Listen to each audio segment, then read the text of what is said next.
I regret getting a double mastectomy because I was brainwashed into believing that I wanted to be a man. Disclaimer, this is not my story time. When I was 15, my parents finally let me have access to Instagram and social media. It was like a whole new world for me. This is when I discovered the world of transitioning kids. To me, it was strange because I only ever thought of myself as a girl, and there was no way I wanted to be a boy. But after 2 years of consuming social media, comparing myself to other girls, their bodies, came to the conclusion that I must want to be a guy. When I started telling my parents about it, they totally freaked out. So they sent me to this really renowned psychiatrist. This psychiatrist was supposed to help me feel like everything was okay, and that I'm in the body that I should be in. But things took a really dark turn. I was depressed, anxious, so the psychiatrist would ask me questions about why I wanted to be a guy. And in answering all of these questions, I realized that I did. But sometimes I would say, but I'm not sure. And then he would say, why aren't you sure? And after months and months of this, I finally came to the absolute conclusion that I did want to be a guy. That's when he suggested a mastectomy, and that most people who want to transition always get a mastectomy. And he referred me over to a plastic surgeon. Go to part 2. Got a double mastectomy because I thought I wanted to be a guy, but now I regret it. Disclaimer, this is not my story time, it's gonna be on Instagram. And after months of treatment with the psychiatrist, he fully convinced me that I did want to be a guy. And he did the most awful thing. He handed me the number to a plastic surgeon who would do it. Put that number in my pocket, and I decided that I would wait until I was 20. This way I could work as much as I could to save money. And I did. I worked 3 jobs and I put away as much as I could in the bank. My parents begged me every single day with tears in their eyes not to do this. They were even willing to commit me. In one of my sessions with the psychiatrist, he even mentioned that my parents might be narcissists for not wanting me to do this and not wanting me to be fully happy. And even when he said that, I did not agree. Finally, I turned 20 and I have the money. I call the plastic surgeon and I say, hey, this is what I want to do. I go into his office. A week later, I am getting operated on.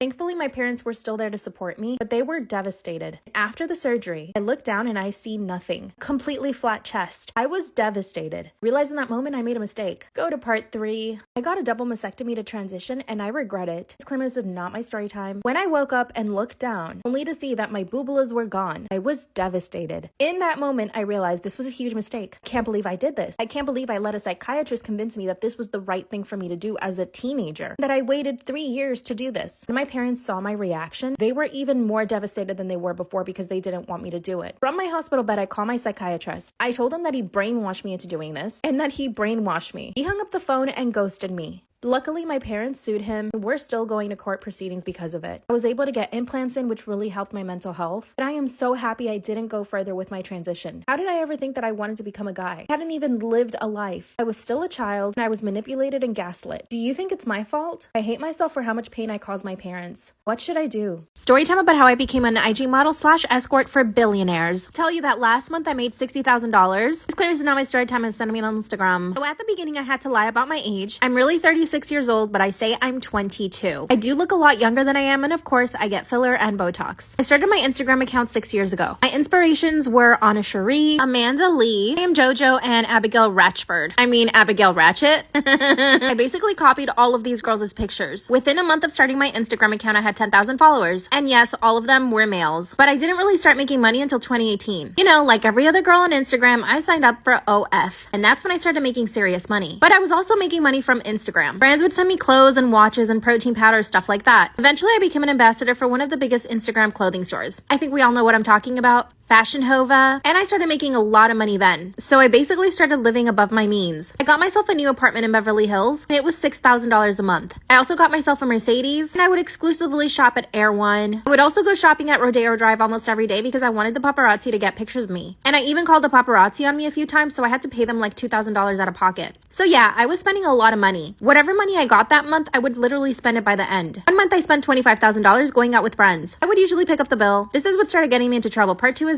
story time about how I became an IG model / escort for billionaires. After I spent the $25,000 in 1 month, I decided I needed another income source. So I thought of escorting. One of my very good friends in LA was also an escort, and she told me about it, but I was like, I can't do that. But one day I called her and she told me everything. She gets contacted through Instagram by very, very rich men, like billionaires. I honestly didn't believe her at first, but then she showed me receipts. Her bank account had more than $1 million in it. She told me that she had only been doing it for 6 months. She put me in contact with several people and they had to verify a bunch of my stuff. stuff. Then after a week, I was finally in. I was really scared. I had to go get my passport renewed. This meant that I was going to be traveling internationally with men that I didn't know. A few days later, I get a message on Instagram from an account. The guy that owned this account was clearly very rich. It wasn't him contacting me, it was his assistant. He got my information, and 2 days later, I was on a private plane. I landed in a foreign country, and I spent the entire weekend with this guy. He didn't speak English. Basically took me around his city and showed me off for his friends. I honestly didn't feel uncomfortable at any point, and he didn't try anything. In fact, he was actually super shy, but his friends on the other hand were really handsy. Part 3 is up. Storytime about how I became an Instagram model / escort for billionaires. That's when his friends started getting really handsy. We were in a really expensive high-rise and the apartment was literally worth millions. And I knew that all of these guys were used to getting whatever they wanted. One of the friends actually grabbed my arm and told me to sit on his lap, but I told him I couldn't. He wasn't the one that hired me to be there, so I had to go straight to the guy that hired me. I told him that his friends were making me uncomfortable and he said, okay, we should leave then. I was actually shocked that he listened to what I wanted. Now one of my regular clients and I travel with him almost every 2 months. So let me tell you how much he paid me. For the 3-day weekend, I ended up with $50,000. Yep, that's right. But let me tell you a little about the dark side of this. A few jobs later, I ended up with somebody who was completely crazy. I ended up going to Vegas with this guy. He was approximately 10 years younger than me and was filthy rich. But he was also a complete psycho. He bought me this whole outfit that he wanted me to wear the entire night. I told him I was more comfortable in my clothes. I was wearing a Fendi dress. It looked great. That's when he said, no, you're gonna wear this. I ended up walking around Vegas in a micro mini skirt and a bikini top. By the end of this night, he was getting really aggressive. I tried to stay quiet, hoping that he would just forget that I was in his car. Suddenly, he turned to look at me and wanted me to do something. When I said no, he grabbed me by the hair and told me that he owned me for the night. Then he said, I'll add an extra $20,000 in there for you. And it does get worse. But now I learned to save my money. I no longer pay for my friends' drinks and food. I still have my $6,000 apartment and I upgraded my car. I live like a princess. I also bought my parents a house though. It was definitely one of the happiest days of my life. And believe it or not, I actually did end up finding love. My boyfriend is okay with my job, but he just asked me to be safe. Of course, he asked me every day to quit because he wants to support me, but he can't give me the life I've given myself. What should I do? Storytime about how my boyfriend shames me for having cellulite. Disclaimer is not my storytime, it's sending me on Instagram. I'm 24 years old and my boyfriend is 21. According to him, he has never been with any girl who's had cellulite before, or even an ounce of body fat. Yes, I know what you're thinking, he's a total asshole, which in that sense, he is. But the rest of the time, he's completely fine and actually sweet. We met last year at a friend's party. At the party, I instantly fell in love with him. I thought he was the most beautiful thing I'd ever seen in my entire life. And it was reciprocated. I saw him from across the room and he made eye contact. A few minutes later, he walked over to me and just struck up a conversation. I know that people present themselves the way they want to be seen, especially when they're trying to impress someone they're attracted to. He started telling me about how he's studying to be a doctor, how he volunteers at animal shelters, and that every single weekend he also volunteers at the soup kitchen. Everything he said was absolutely perfect. By the end of the night, he had asked me out on a date and I said yes. I did explain to him that I didn't want anything serious and he said that was totally fine. I was trying to focus on my studies, so having a boyfriend was not in my plans. But after we went on 7 dates, he asked me to be his girlfriend. He wouldn't take no for an answer. After about a month, I finally said yes. Mind you, at this point, he hadn't seen me naked, not even in a bathing suit. The very night that I said yes to being his girlfriend, he asked me to come over to his place. He made a whole gourmet dinner, even bought super expensive wine. So we ended up doing it for the first time that night. The next morning when I woke up, the first thing he said to me was, "Do you ever exercise?" I was shocked. Part 2 is up. Storytime about how my boyfriend shames me for having cellulite. Disclaimers are not my storytime, I sent me on Instagram. That's when he said point blank, super serious, "Do you ever exercise?" I just stared at him. I had literally just woken up in his bed after the first time we ever did it. Then I thought he must be joking. So I started to laugh a little, and then he says, "No, seriously, do you ever exercise?" I said, "Sometimes." Then he told me, "You should really try to work out at least 5 times a week." I went home and finally texted him saying that I wasn't comfortable with the way he spoke to me. That's when he said that what he said to me was completely normal, and that I shouldn't be offended. This was all in text, by the way. That's when he sends me another text message saying, "You know, you wouldn't have as much cellulite as you do if you didn't eat so much fast food. And if you exercise 5 times a week like I told you." I didn't reply to him for the rest of the day. Later that day, he shows up to my apartment and says, "You know, I should feel comfortable enough to tell you what I think about you." He somehow ended up making me feel bad and I ended up apologizing. Obviously, after that, I became really self-conscious about my cellulite and my entire body. So anytime we were together, I would always stay under the covers. By the way, my boyfriend doesn't have a great body. He's super soft and pudgy. Last week, he told me that he had abs though. Part 3 is storytime about how my boyfriend shames me for having cellulite. Disclaimer, it's not my storytime, it's sending me on Instagram. One day he pulls up his shirt and says, "Look, I have abs." Which, no, he doesn't. He's super soft and has a thick layer of fat on it. I smirked and he said, "What?" And I said, "You don't have abs." Then he says, "Yes, I do. I'm in better shape than you." By the way, he said this in front of his friends, so I was super embarrassed and stayed quiet the entire day. He finally went to drop me off and I was so happy to be home. But he decided to come upstairs with me. Got straight into my PJs. And when I came out of my bedroom, he says, wow, your cellulite's getting worse by the day. That's when I finally broke. I turned around and started yelling at him. I told him he had no right to talk about my body the way that he did, and that all he does is objectify me. He started laughing and said, wow, those are big words. And that when we met, he thought that I was in better shape. My clothes obviously tricked him. I'm 5'4" and I weigh 130 pounds. I am by no means fat, but the way that he was bullying me was making me think that I was. That's when I told him that he was the fat one, and that he had a big, huge beer belly. I also told him that his face was super round, but that didn't bother me. Oh yeah, and that his hairy back was gross. Then he said, wow, I can't believe you're attacking my physical appearance. Then he stormed out of my apartment, and as soon as he left, I felt happy. We haven't spoken in 4 days. I'm afraid that if he asks me to get back with him, I will. But I should just break up with him, right?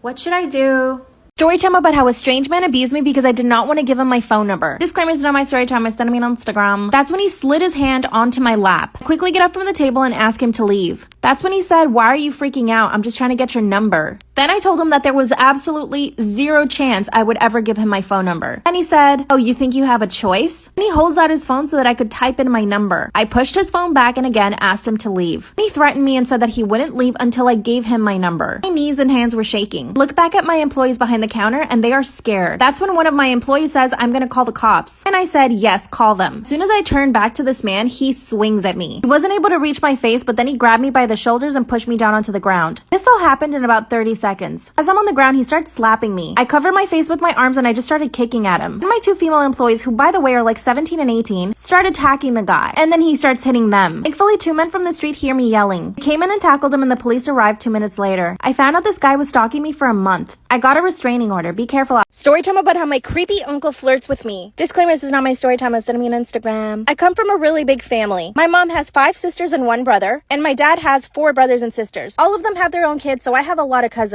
And this means we have a lot of family get-togethers. Every single weekend, someone is hosting a party. We all get together and eat, and it's actually a really nice time. But there's always that one creepy uncle. In my case, it's my mom's brother. He's 46-year-old and has never married, but he's a bachelor. He's got money, so he basically has a bunch of sugar babies. Whenever my family tells him that he needs to get married, he says he'll never get married to anybody. He thinks women only exist for the pleasure of men. When I turned 16, I noticed that he would stare at me a lot. At first, it was just staring. Every now and again, he never did anything really creepy then, but just the staring was enough for me. I never told my mom about it then, not until I turned 18. This is when he started making comments like, wow, you're growing into your body, or wow, you got great hips. He would make comments about how I was growing up, like, ew. He even told my dad that he needed to keep me away from guys because I was growing up really quickly. And because of my curves, men would think that I was a woman. This is when I finally told my mom that he was making me super uncomfortable. She thought it was funny at first, so I avoided him at all costs. Part 2. Story time about how my creepy uncle flirts with me. Disclaimer, this is not my story time. It's me on Instagram. When I told my mom that he was making me super uncomfortable, she laughed it off. She thought it was funny. She said, oh, you know how he is. So from that point on, I basically avoided my uncle every time we were at a family event. When I turned 20, this is when things got even worse. He would ask me things like if I was a virgin, or if I had a boyfriend, if I had ever been on dates. And one time he even told me that he would get very jealous if I ended up bringing a guy to one of our family events. One time he complimented me on the dress that I was wearing, so after that, I only wore baggy clothes to family events. The fact that I had to change the way that I dress so that he could control himself makes me sick. I finally told my mom again that my uncle was always bothering me. It's when she told me that the world is filled with men like him, and that all I needed to do was just ignore him. So I told my dad everything. My dad took it a little more seriously and told my uncle that he needed to stop making comments. My uncle just laughed. Part 3 is up. Story time about how my creepy uncle flirts with me. Disclaimer, this is not my story time. Send me on Instagram. I finally told my dad and he told my uncle to stop making comments. My uncle just laughed and told my dad that he was overreacting, and that all he said to me was that I was a pretty girl. What a liar. In part 1 and 2, I told you guys that it was getting worse, but here's where it actually gets even worse. Like I said, I have a really big family, so my cousins are growing up too. One of them just turned 13 and my uncle cannot stop staring at her. She's maturing a lot quicker than most 13-year-olds. He's already staring at her. So here's what I did. At the next family event, I sat right next to him. Every time he would stare at one of my cousins or try to make a comment at me, I called him out for it in front of everybody. I even recorded the things that he said. The fact that I even have to do this at a family event makes me sick. Instead of enjoying my time with my family, I have to sit next to my creepy uncle policing him.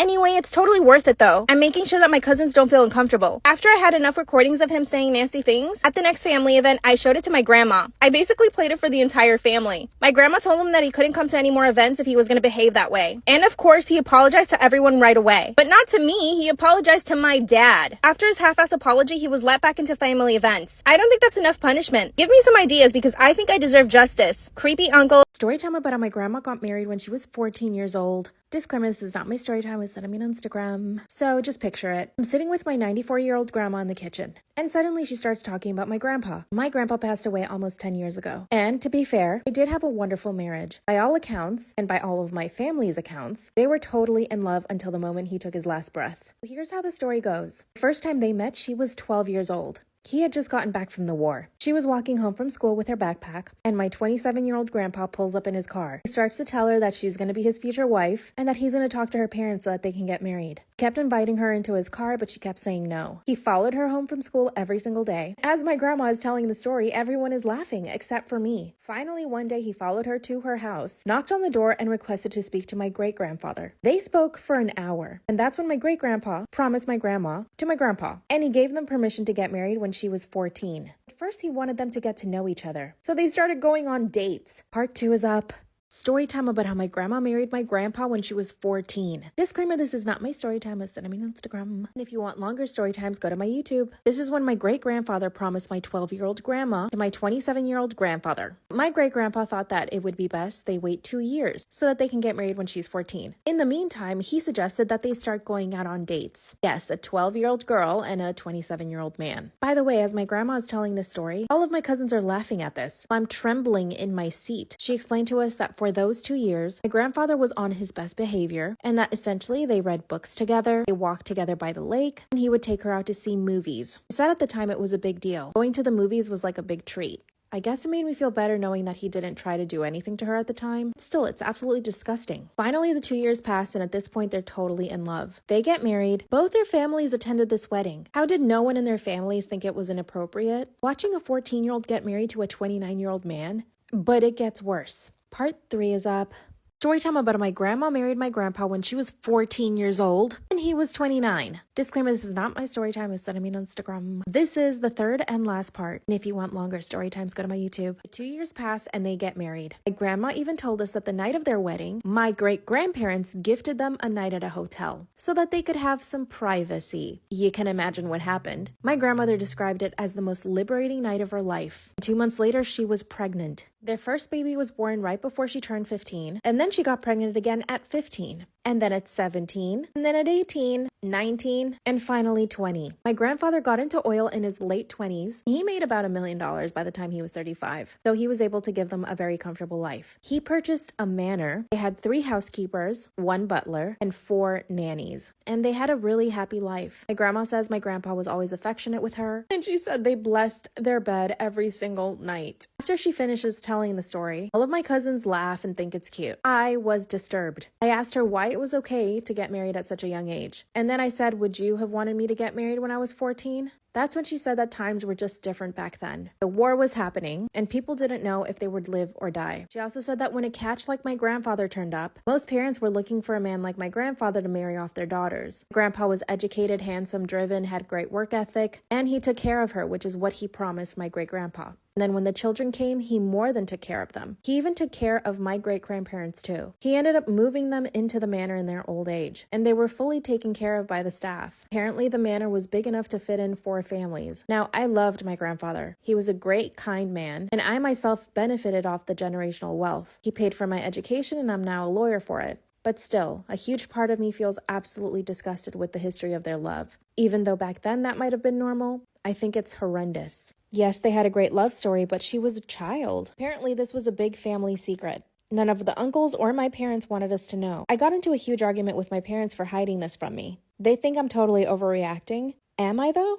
I guess I'll need more therapy. What do you think? Story time about how I married a married man. Disclaimer, this is not my story time. It was sent to me on Instagram. Years ago, I met this guy that I thought was really cute. Stupid and naive, and I believed everything he said. I worked in customer service. He came into my job one day and just started flirting with me, and I was like thrilled. My job was really boring. This cute guy comes in and just starts talking to me, and I just fall in love. I'm not exaggerating. I know it's pathetic. I couldn't believe that he was talking to me and that he was interested in me. The next day, he asked me for my phone number, and I gave it to him. I went on one date, and I was legit in love. It starts to get creepy. He was 20 years older than me, and you could say he GROOMED'd me. See, I didn't know what was happening. I was 19, I had never had a boyfriend, and I barely had ever been kissed. Played me like a fiddle. After 2 weeks of going on dates, he finally kissed me. I knew that he was the man I wanted to marry. But when I told my coworker about him, she told me that he was married. I asked him about it. He told me that my coworker must have been mistaking him for his brother because his brother and him had similar names and the brother was married. 3 days later, I asked one of his friends about it. That's when his friend tells me that he doesn't even have a brother and that he had been married for 15 years to a girl that was also 20 years younger than him. Even knowing this, I still married him. And you'll never guess how. Part 2 is already up. Story time about how I married a guy who was already married. Disclaimer, this is not my story time. It's gonna be on Instagram. Even though I knew he was already married to somebody else, and even though I knew he lied to me about already being married, I still went ahead and married him. I was completely obsessed with him. Because he was already legally married to somebody else, we decided to use a different name for him, and somehow it worked. We actually drove 5 hours away to get married, used fake names, filed in a different state, and then we drove back to our hometown, where literally no one knew we were married. It was our little secret. But then the poo hit the fan. He kept promising that he would leave his wife. But one day, I'm having dinner with my parents at a restaurant, and guess who shows up? My husband with his wife. And boy, did they look happy. He was all over her, kissing her neck and her hands. Not only until he realized that I was in the restaurant did he stop. Then he actually had the audacity to come to my table, introduce himself to my parents, and tell him that he knew me from my job. All the while his wife was sitting at the table looking at me. And in that moment, I knew that she knew something was up. It's like she stared straight into my soul. She must have seen the way that I was looking at him because she ran up to the table and introduced herself to me and my parents. When she tried to shake my hand, I didn't shake it back. My parents told me I was being rude, so I forced myself to shake her hand. 2 days later, she calls me and asks me what's up. But I lied and said that her husband was just a friend. Then I got an idea. I decided to be her friend. I asked her out to coffee and we had a great time. And little did she know that she was sitting with her husband's new wife. I feel like this way I can try to control their relationship from the inside. I confessed everything to my mom and she thinks I'm crazy. I think I'm a little crazy too. Am I completely wrong for this?